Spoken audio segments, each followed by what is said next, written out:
Gentleman from Oklahoma, Mr. Lucas. Thank you, Mr. Chairman. And Mr. Secretary, let's come at this from a slightly different perspective, but along the lines of my colleagues. You've used the phrase in practice several times, and I appreciate that tremendously because this is not just an academic exercise. There are practical consequences to everything we do. My constituents, the small financial institutions and what some would define as non-traditional institutions out in the countryside, are very nervous about the Consumer Protection Agency bill. And their nervousness is not, I think, so much about protecting the consumer. They all support that. But there is a fear out there in the countryside, and this comes before Chairman Frank's memo. There's a fear out in the countryside that the biggest institutions in this country with larger staffs, with greater budgets, with greater volumes of business will have the ability to meet these standards in a more cost-effective way than they will be. And that the ultimate net result, at least of the Consumer Financial Protection Agency as envisioned by the administration, will be to raise their costs disproportionately to the bigger institutions. And they are very concerned about that out there. And that's an issue I think we need to address as we move through this process.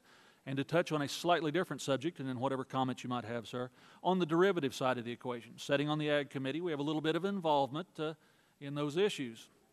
I have a number of constituents and constituent industries back home in Oklahoma that use these kind of products to provide some sort of price stability for the commodities they sell over the period of time. Otherwise, they're a day-to-day price, and that's a very difficult thing to do.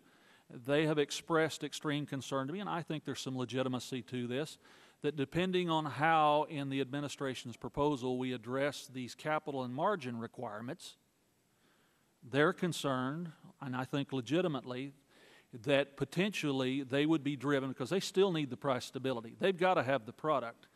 If we dramatically increase capital margin requirements or place them in a fashion that's counterproductive, they'll be driven to the biggest financial institutions because they'll have to have someone who can afford to not only engage in the contract with them, but who can finance all these other options to at a fee. Once again, the fear being, Secretary, that they'll wind up having fewer people to do business with, and it will be a small handful of the biggest, which runs contrary to, I think, what we've been saying on this side of the aisle, which is too big to fail is unacceptable, untenable, but yet there are real concerns out in the countryside that these pieces of legislation as proposed will drive more business to the biggest, will put the biggest at an even greater advantage over everyone else. So let's visit for a moment about the practical consequences about these issues. I understand both concerns, and I agree with much of what you said about them. On the cost issue for community banks, we think we found a way, but I think the Chairman's note is helpful clarification on this to give people reassurance that we can do this change in authority, reallocation of authority, without increasing costs. And I think that's an important thing to do. And I think that's achievable. Again, it's not that there are no people in the country who are doing this job now. It's just they're spread across a bunch of agencies, and we want to take that authority and consolidate in a place where it can be done with less distraction. But I understand the question. I think that's the concern. I think we can achieve what is important to you and to those community banks. On the derivatives thing, I also think you said it well. Again, we very much want to make sure we preserve the capacity of people in many different industries to use derivative markets to hedge them, protect themselves against the risks they confront. And we've tried to provide a way to do that, gives them comfort for that. But obviously happy to work with you and your colleagues and with the SEC and the CFTC of how to provide the clarification and assurance necessary because, again, we want to preserve that. Of course, the challenge, again, as I said, is to do that without creating, just a huge loophole that allows people to evade the basic protections we think the country needs.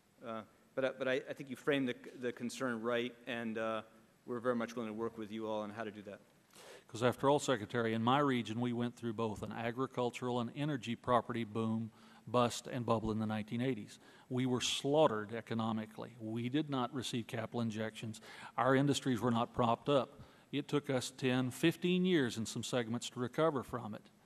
We don't wish that on anyone else, but by the same token, let's not make the matter worse, because the view back home is it was the big boys that damn near killed us all, Right. not the little players. Right.